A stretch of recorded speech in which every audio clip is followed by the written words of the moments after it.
Hello बच्चों, आज हम लोग देखेंगे रिलेशन से रिलेटेड कुछ इंपॉर्टेंट क्वेश्चन। ठीक है, टाइप ऑफ रिलेशन हमने देख लिया था, आज हमको देखना है कुछ उसके इंपॉर्टेंट क्वेश्चन। ठीक है, चलिए देखते हैं। क्वेश्चन नंबर 1 आपके सामने क्या है, कह रहा है लेट ए, एक सेट है, let A equal to 1, 2 and 3 and relation है A to A comma B में। ठीक है, मतलब ए कामा बी के टाइप का इसका एलिमेंट है। ठीक, और ए और बी जो है वो सेट का किसका एलिमेंट है, ए का। मतलब हम यहाँ पे कहीं ना कहीं आप समझ पा रहे होंगे क्वेश्चन को देख के कि जो रिलेशन है वो सेट ए से सेट ए में ही है। ठीक है ना, रिलेशन किस में है, सेट ए से सेट ए में ही रिलेशन है। ठीक है, कैसा रिलेशन है, A divides B and B divides A, मतलब ए बी को डिवाइड करे और बी ए को भी डिवाइड करे। अब आपको ये समझ में आ रहा होगा कि अगर मुझे ऐसे टाइप के रिलेशन का कोई भी एलिमेंट लिखना है, ठीक है, आपको बहुत भरपूर तरीके से, प्यारे तरीके से समझ में आ रहा होगा कि अगर मुझे ऐसे किसी भी टाइप का रिलेशन लिखना है, ठीक, तो ये तभी पॉसिबल होगा कौन सा, A divides B and B divides A. का मतलब क्या हो गया कि रिलेशन का जो एलिमेंट है आपको पहले से ज्ञात है कि ए कामा बी के फॉर्म में होगा।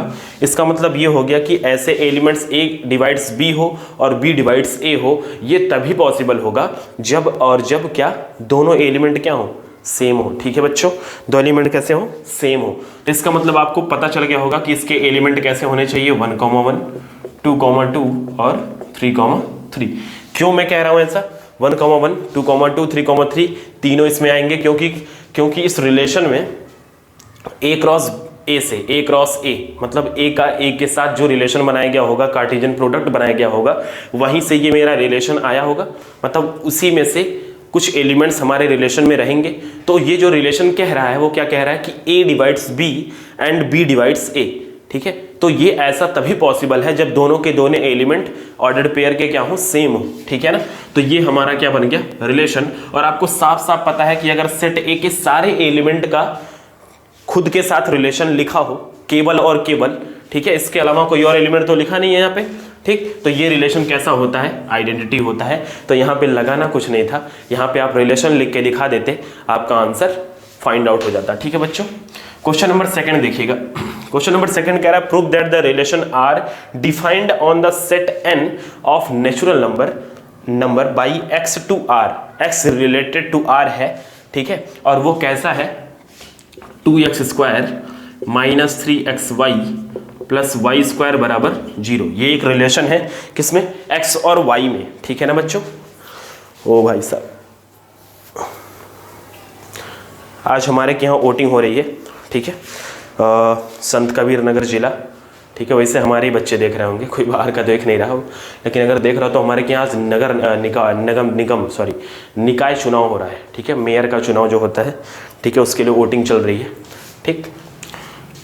ठीक है, क्यों बता रहा हूँ, ऐसे ही मन कर रहा था। ठीक है, चलो देखो, 2x² minus 3xy plus y² बराबर 0 is not symmetric but it is reflexive. कह रहा है कि ये सिमेट्रिक नहीं होगा लेकिन रिफ्लेक्सिव होगा।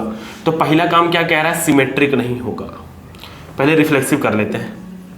भैया रिफ्लेक्सिव में क्या कहता है, रिफ्लेक्सिव में कहता है कि जो रिलेशन होगा, ठीक है, x रिलेटेड टू r है तो इसका एलिमेंट x, y के फॉर्म में होना चाहिए।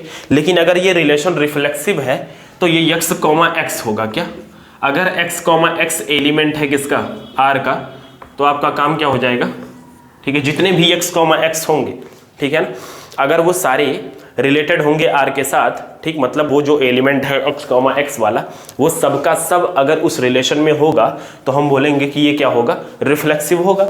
ठीक है, तो चलिए देखते हैं। तो क्या करना होगा, यहाँ पे जब वेरिएबल ही दिया है तो सीधे x की जगह पे, y की जगह पे क्या लिख दो, x लिख दो।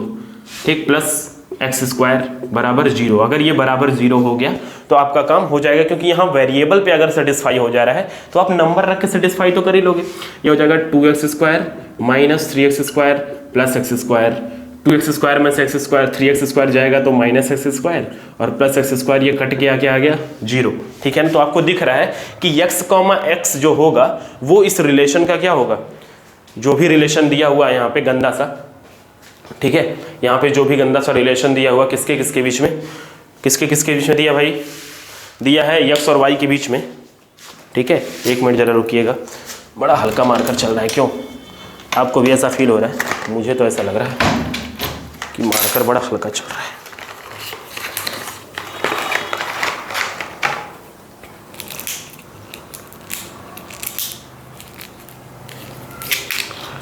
ठीक है ना बच्चा लोग, समझ में आ रहा है आपको? तो यहाँ पे क्या हो जाएगा, x और y में जो भी रिलेशन दिया हुआ उसके हिसाब से अगर मुझे रिफ्लेक्सिव इसको प्रूव करना है तो हमको क्या लेके चलना पड़ेगा, y की जगह भी x लेके चलना पड़ेगा। तो ऐसा हमने जब किया तो हमको क्या पता चला कि ये इसके लिए भी क्या था, सही था, सेटिस्फाई था, तो काम मेरा हो गया और ये कैसा रिलेशन हो गया आपका, रिफ्लेक्सिव हो गया। ठीक है बच्चों, अच्छा अगला देखते हैं, अगला ऊपर वाला मिटाते हैं और इसी में बोला है वो सिमेट्रिक नहीं होगा। ठीक है, तो सिमेट्रिक के लिए मैं एक नंबर ले लेता हूँ, ये नेचुरल नंबर की बात कर रहा है, नेचुरल नंबर की। ठीक है, तो जरा देखते हैं, n जो है सेट ऑफ नेचुरल नंबर, पूरे नेचुरल नंबर की बात हो रही है, किसी एक एलिमेंट की बात नहीं हो रही है। ठीक है, तो हम देखते हैं कि अगर मैं कोई भी नेचुरल नंबर लेता हूँ, जैसे मान लो मैं कहूँ कि R में एक एलिमेंट है 1,2, ठीक है, तो मैं कहूँगा भैया 2x² माइनस 3xy और प्लस y² बराबर 0 है हमारा, यही है ना, 3x² 2x² minus 3xy plus y² बराबर 0। तो यहाँ पे मैं x और y की जगह क्या लिख दूंगा, 1 लिखूंगा, 2 इसकी जगह 1 इंटू 2 और प्लस 2 का स्क्वायर। इसको देखते हैं क्या आता है, ये 2 माइनस 3 2 6 प्लस 2 2 4, ये आ जाएगा -4 और प्लस 4 बराबर 0। मतलब आपको दिख रहा है कि 1,2 इसके रिलेशन में है। तो अगर 1,2 इस रिलेशन में है तो 2,1 भी क्या होना चाहिए, अगर मैं वेरिएबल लेके करता तब भी ये दिखाई देता, लेकिन इसमें आपको ज़्यादा अच्छे से तब दिखाई देगा क्या, इसको सिमेट्रिक होने के लिए 2,1 भी क्या होना चाहिए, इसमें सेटिस्फाई होना चाहिए। तो 2x² minus 3xy plus y² बराबर, देखना है क्या आता है। ठीक है, 2 1 इसकी जगह पे 2 लिख देंगे, 3x की जगह पे 2 इंटू वाई की जगह पे 1 का स्क्वायर हो जाएगा 2 का स्क्वायर क्या होता है 4। ठीक है ना, -3 2 6 प्लस 1 4 2 8 -6 प्लस 1, यह आ जाएगा तुम्हारा 2 + 1 3। ठीक है, ये आपका इसके बराबर आ रहा है क्या, नहीं आ रहा है ना। इसका मतलब क्या हुआ, तो क्या हो जाएगा आपका रिलेशन, ये रिलेशन हो जाएगा आपका रिफ्लेक्सिव होगा लेकिन सिमेट्रिक नहीं होगा। समझ में आए? अगला क्वेश्चन देखते हैं। देखिए क्वेश्चन रिलेशन में बहुत सारा है, तो अगर आपको किसी क्वेश्चन में डाउट होगा तो आप मेरे पास क्वेश्चन कमेंट बॉक्स में भेज करके आप पूछ सकते हैं।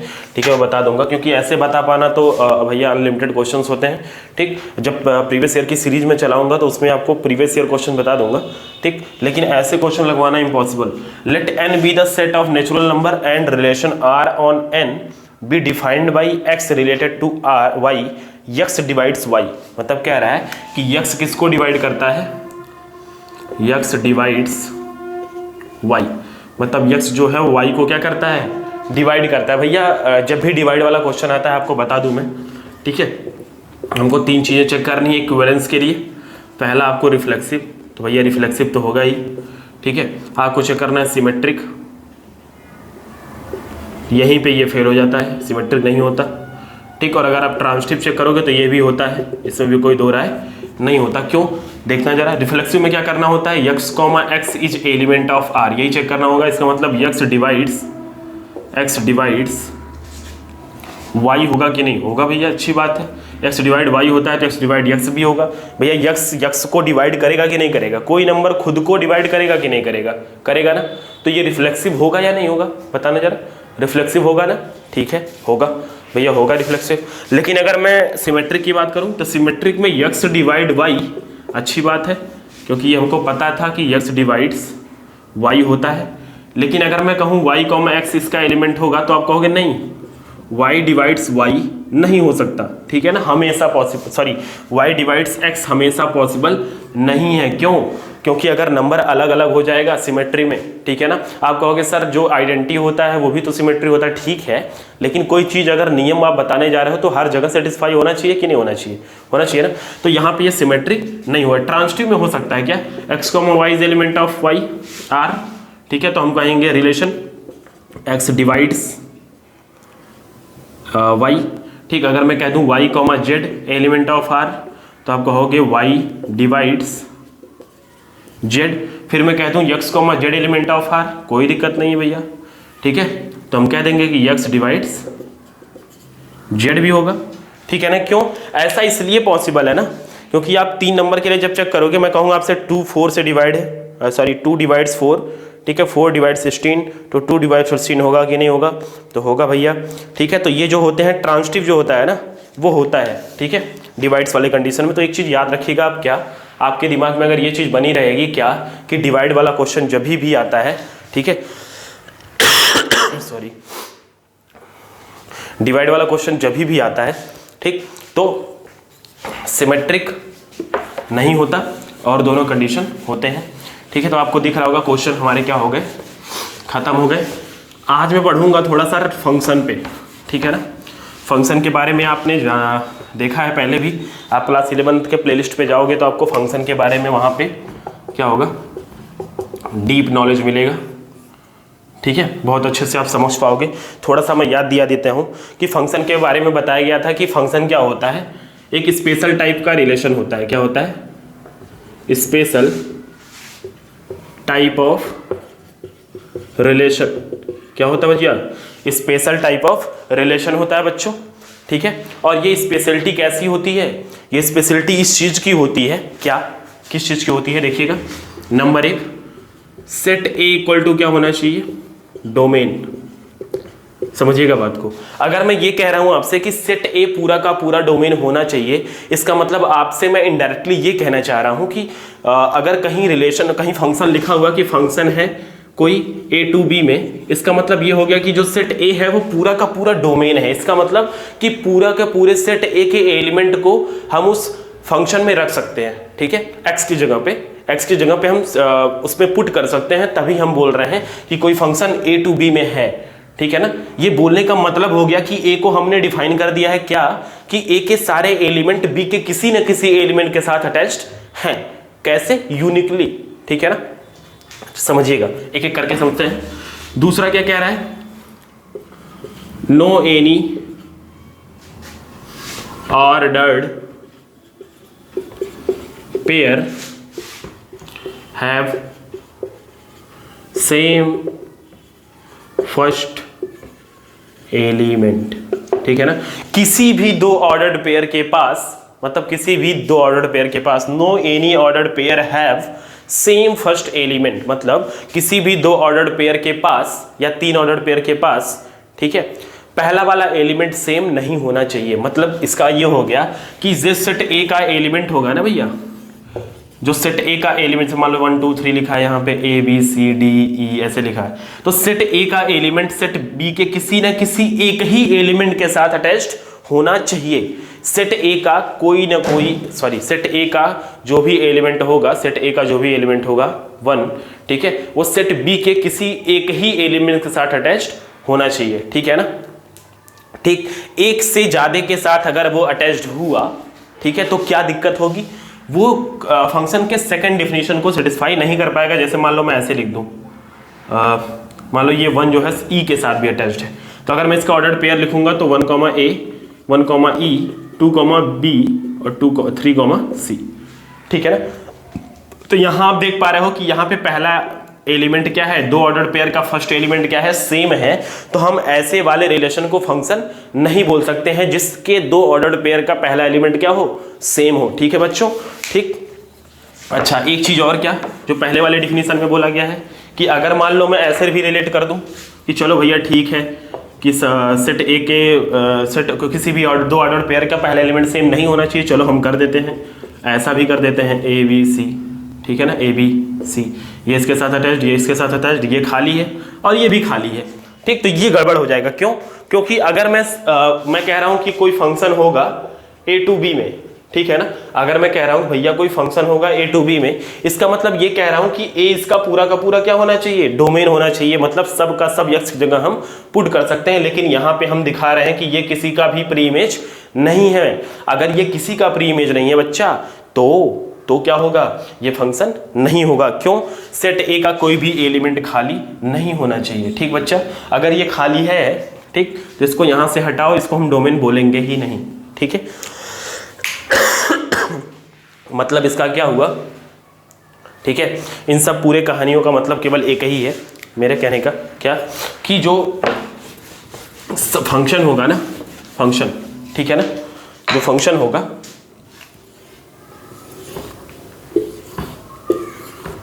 फंक्शन का सारा एलिमेंट सेट ए का जो सारा एलिमेंट होगा वो सेट बी के साथ अटैच्ड होना ही होना चाहिए, ठीक है ना।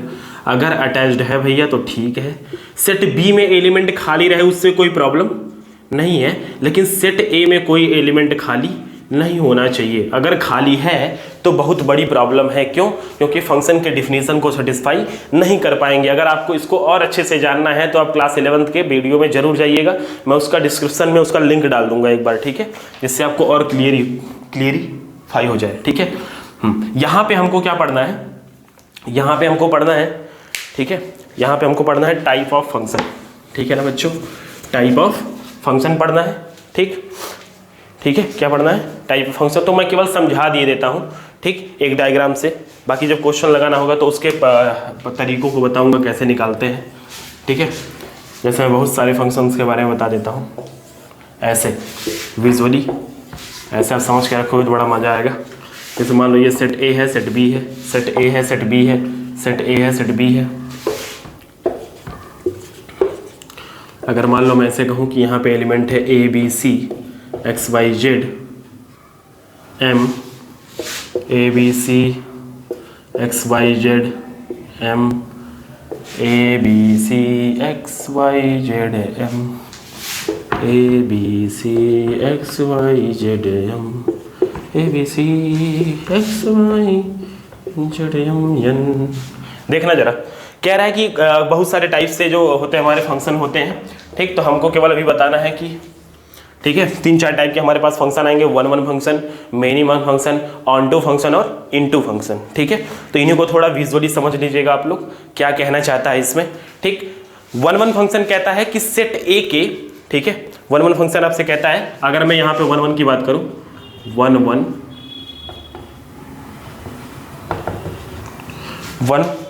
फंक्शन, ठीक है ना, दिख रहा है आपको, हाँ दिख रहा है। 1-1 फंक्शन की अगर मैं बात करूं तो 1-1 फंक्शन में क्या होता है कि सेट ए के, ठीक है, जो सारे एलिमेंट होंगे सेट बी के किसी एक एलिमेंट के साथ केवल अटैच्ड होने चाहिए, ठीक, केवल और केवल एक एलिमेंट के साथ क्या होने चाहिए, अटैच्ड होने चाहिए। समझ में आ रहा है, ठीक है। यहाँ पे कोई भी, अच्छा आप कहोगे ये तो फंक्शन का डिफिनेशन ही होता है सर, नहीं, मैं क्या कह रहा था कि फंक्शन में हम लोग केवल इतनी बात कर रहे थे, 2 ऑर्डर पेयर का पहला एलिमेंट सेम नहीं होना चाहिए, दूसरा हो सकता है ना। जैसे मान लो मैं ऐसे कह दूं, अरे सॉरी, ऐसे है, ऐसे हो, ऐसे है तभी तो फंक्शन होगा। क्यों? क्योंकि सेट ए का कोई भी एलिमेंट खाली नहीं है, ठीक है ना। और अगर आप ऑर्डर पेयर भी बनाओगे ना तो कोई प्रॉब्लम वाली बात नहीं होगी। देखना जरा, ए कॉमा एक्स बनेगा, दूसरा बनेगा बी कॉमा एक्स और तीसरा बनेगा सी कॉमा वाई। ये बताओ कि किसी भी 2 ऑर्डर पेयर का पहला एलिमेंट सेम है क्या? क्या किसी भी ऑर्डर पेयर का पहला 2 एलिमेंट सेम है? नहीं है ना, नहीं है। देखो सेकंड एलिमेंट सेम है, पहला एलिमेंट सेम नहीं है, तो इसको बोलते हैं 1-1 फंक्शन, इसको बोलते हैं मेनी-वन फंक्शन। क्या बोलते हैं? मेनी-वन फंक्शन, ठीक है ना। क्यों मेनी-वन बोल रहे हैं? क्योंकि यहाँ पे सेट ए का 2 एलिमेंट सेट बी के किसी एक एलिमेंट के साथ अटैच्ड है। अगर एक एलिमेंट एक के साथ अटैच्ड होगा तो बोलेंगे 1-1 फंक्शन, ठीक है। अगर 2 एलिमेंट या 2 से ज्यादा या 2 से 6, 7, 8, 10, 12, ठीक है, वो अगर अटैच्ड हो तो क्या बोलेंगे? मेनी-वन फंक्शन, ठीक है। अच्छा जी, अगर मैं कहूं आपसे कि यहाँ पे कुछ बचे ही ना, क्या ना हो, यहाँ पे कुछ बचे ही ना, ठीक है ना, कोई एलिमेंट सेट बी का भी कोई एलिमेंट ना बचे, वो सारे के सारे एलिमेंट क्या हो जाएं? सेट ए के सभी एलिमेंट के साथ अटैच्ड हो जाए और यूनिकली अटैच्ड हो, मतलब एक एक सिंगल, ठीक है। इसको हम बोलते हैं 1-1 ऑन-टू फंक्शन। क्या बोलते हैं? 1-1 ऑन-टू फंक्शन। मतलब ऑन-टू का मतलब आपको समझ में आ रहा होगा, ऑन-टू का मतलब कि सेट बी का कोई भी एलिमेंट ना बचे, या आप ऐसे भी कह सकते हो ऑन-टू का मतलब होता है कोडोमेन बराबर हो जाए रेंज के। समझ में आ रहा है आपके? जो भी पुराना वाला वीडियो देखा होगा उसको समझ में आएगा। ये कोडोमेन बराबर रेंज का मतलब कि सेट बी के पूरे एलिमेंट को हम कोडोमेन बोलते थे, और सेट ए के जो भी एलिमेंट सेट बी के जिस भी एलिमेंट के साथ अटैच्ड होते थे उनको हम रेंज बोलते थे, ठीक है ना। तो अब क्या हो गया? रेंज और कोडोमेन बराबर हो गया। दिख रहे हो आप? यहाँ पे रेंज, ये पूरा रेंज होता है, ये देखो मैंने नोट डाला, ठीक है। ये रेंज होता है, ठीक। एक्स वाई जेड पूरा का पूरा सेट बी जो होता था कोडोमेन होता था, ठीक। लेकिन यहाँ पे आप क्या देख पा रहे हो कि ए के सारे एलिमेंट बी के सारे एलिमेंट के साथ क्या है, अटैच्ड है, ठीक है ना।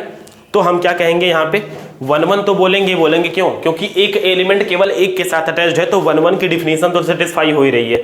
उसके साथ साथ ऑन टू का डिफिनेशन सेटिस्फाई हो रहा है। ऑन टू का मतलब क्या होता है कि सेट बी का कोई भी एलिमेंट खाली ना रहे, ठीक है बच्चों। तो ये हो गया आपका onto 1 1 onto function, ठीक। एक होता है आपका ऐसे हो, इसको बोलते हैं मेनी वन इनटू फंक्शन, ठीक है ना। 1 1 इनटू भी हो सकता है, जैसे 1 1 इनटू भी हो सकता है। ये देखो ये 1 1 है, इसको बोलते हैं 1 1 इनटू फंक्शन, ठीक है। ये मेनी वन इनटू, ठीक है ना। मेनी वन ऑन टू भी हो सकता है, ठीक। अगर इसमें जेड और एम मिटा दूं मैं तो ये मेनी वन इनटू भी हो गया। मतलब आपको कुल मिला के 4 चीजें समझनी है, ठीक है। मेरे बात को ध्यान से समझिएगा कि मैं क्या कहना चाह रहा था, ठीक है ना, ठीक है ना। तो मैं कहना ये चाह रहा था कि जो है क्या कहना चाह रहा था बच्चों, मैं ये कहना चाह रहा था कि यहाँ पे जो होगा 4 टाइप की चीजें होंगी, ठीक। 1 1 फंक्शन, मेनी वन फंक्शन, ठीक, ऑन टू फंक्शन और इनटू फंक्शन। 1 1 फंक्शन क्या होता है, जहां पे सेट ए के सारे एलिमेंट, ठीक है, सेट बी के किसी एक एलिमेंट के साथ अटैच्ड हो, ठीक, उसको हम बोलते हैं 1 1 फंक्शन, ठीक। मेनी वन फंक्शन कहता है कि सेट ए के 2 एलिमेंट सेट बी के किसी एक एलिमेंट के साथ अटैच्ड हो, या 3 एलिमेंट सेट बी के किसी एक एलिमेंट के साथ अटैच्ड हो, तो उसको हम बोलते हैं मेनी वन। जैसे आप साइन थीटा जो होता है y बराबर साइन थीटा, ये बहुत अच्छा एग्जांपल होता है मेनी वन फंक्शन का, ठीक है। वैसे आप देख सकते हो इनटू फंक्शन। इनटू फंक्शन क्या होता है कि सेट बी के अगर सारे एलिमेंट अटैच्ड ना हो, कुछ एलिमेंट खाली हो, अगर कोई भी पप्पू बचा है, अगर यहाँ पे कोई भी पप्पू बचेगा तो आप उसको बोलोगे इनटू फंक्शन। क्या बोलोगे, इनटू। और ऑन टू का मतलब क्या होता है कि सेट बी के सारे एलिमेंट क्या हो जाएं, सेट ए के किसी न किसी एलिमेंट के साथ अटैच्ड हो जाए, तो हम बोलते हैं उसको ऑन टू फंक्शन, ठीक है। या हम ऐसे बोलते हैं कि जब रेंज और कोडोमेन क्या हो जाए, बराबर हो जाए, तो उसको हम क्या बोलते हैं, ऑन टू फंक्शन, ठीक है बच्चों। तो ये तो हो क्या आपका विजुअली, ठीक। और क्वेश्चन लगाते समय जो मैं अगला वीडियो लेके आऊंगा, ठीक, तो आपको मैं बहुत अच्छे तरीके से ये बता दूंगा कि हम थ्योरेटिकली कैसे करेंगे, ठीक, और कैसे हम बताएंगे कि कोई function onto 1 1 many one ये सब है या नहीं है, ठीक है बच्चों। और आप लोग अपनी पढ़ाई पे ध्यान दीजिए, ठीक है। CUET का एग्जाम आने वाला है, ठीक, तो उस पर थोड़ा सा फोकस करेंगे आप लोग तो बहुत अच्छा खासा कर ले जाएंगे, ठीक है। कुछ रिजल्ट्स का लोचा हुआ है, खासकर देखिए ये इसलिए बोलना पड़ रहा है ना क्योंकि बच्चे तो सब बच्चे ही होते हैं, ठीक है, चाहे वो ज़्यादा नंबर पाने वाले बच्चे हों, ठीक है, चाहे वो कम नंबर पाने वाले बच्चे हों, क्योंकि इस बार का रिजल्ट जो है ना वो असंतुष्ट करने वाला है। कैसा है, असंतुष्ट करने वाला। क्यों, ठीक है, उसका रीजन है, ठीक है। उसके पीछे रीजन ये है कि जो अच्छा बच्चा, मैंने जो एनालिसिस किया यूपी बोर्ड के साथ, क्या कि एक अच्छा बच्चा अगर बैठा है एग्जाम में, ठीक, और उसके ऊपर 1 2 3 4 5 बच्चे अगर फेल हैं, उसके रोल नंबर के पहले अगर 5 बच्चे फेल हैं, ठीक, तो इसका भी जनरल मार्किंग हो गया, ठीक है। ये कहाँ तक की इंसाफ है, कहाँ तक का इंसाफ है बच्चों के साथ, ठीक है। तो ये कॉपी के ऊपर थोड़ा सा ध्यान देना पड़ेगा यूपी बोर्ड्स को, कि कॉपी चेक करने में क्या क्या दिक्कतें हुई हैं, क्योंकि अच्छा बच्चा अच्छा नंबर भी पाया है और अच्छा बच्चा कम नंबर भी पाया है, ठीक है ना।